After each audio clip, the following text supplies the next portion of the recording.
was founded in the early part of the 13th century when the Count of Holland bought some land just by this pond to build a hunting residence. It's now home to around 150 international organisations, including the UN's highest courts. So we're going to find out what happens inside these powerful places.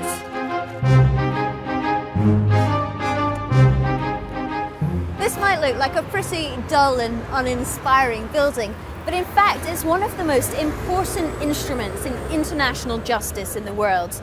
This is the International Criminal Court. It's where the world's most wanted war crime suspects are brought to face justice. Let's go and have a look inside. This is one of the courtrooms of the ICC. This is where it all happens. And this is the chief prosecutor, Luis Moreno Ocampo, probably one of the most recognisable faces in international justice.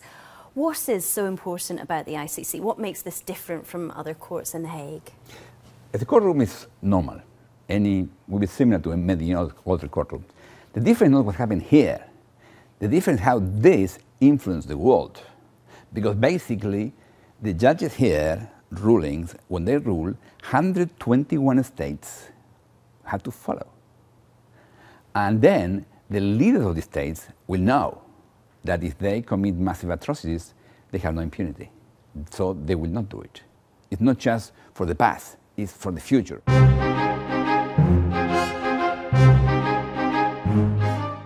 Next up, the Special Court for Sierra Leone. This court is backed by the UN, it's mostly funded by volunteers, and it operates under Sierra Leonean law. The most well-known person to appear in this courtroom so far has been the former Liberian President Charles Taylor, and for the duration of his trial he sat either here, in this chair, or in this one. Solomon Mariba is the press officer here. What's so important about this court? It was set up following a gruesome conflict in Sierra Leone, which accounted for thousands of deaths of Sierra Leoneans and also the maiming of hundreds more. The court actually indicted 13 persons in total. Most of them have been tried already in Freetown. But for the former president of Charles Taylor, his case was moved to The Hague due to security considerations. We were first sitting at the International Criminal Court, and then we moved to this courtroom belonging to the Special Tribunal for Lebanon in May of 2010.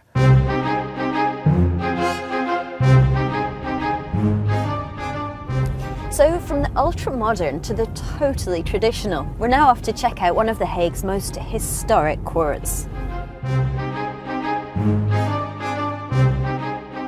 The International Court of Justice was set up to resolve disputes between states. It's based here in the Peace Palace. It was originally built as a peace temple, and Natalie Wiles is one of the legal officers here. So what's different about the International Court of Justice? The International Court is unique, and its role in The Hague is unique because unlike a lot of the other tribunals and courts here, its principal role is to help states find judicial settlement to their disputes, from differences over a land boundary or maritime boundary or diplomatic protection. The court is also important in that it can offer the international community, through the bodies of the United Nations, legal opinions on complex matters of international law. We're off now for our final court appearance.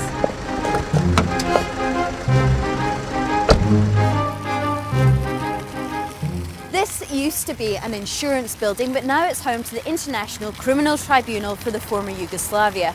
I'm Peter Robinson. I'm an American lawyer. It's always been my dream to represent Radovan Karadzic, the leader of the Bosnian Serbs, and that's what I'm doing today here at the ICTY.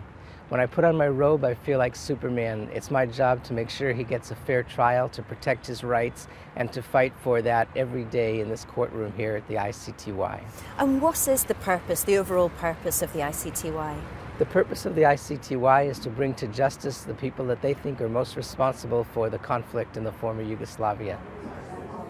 After a hard day's work battling for justice, this is where a lot of The Hague's lawyers come to refuel.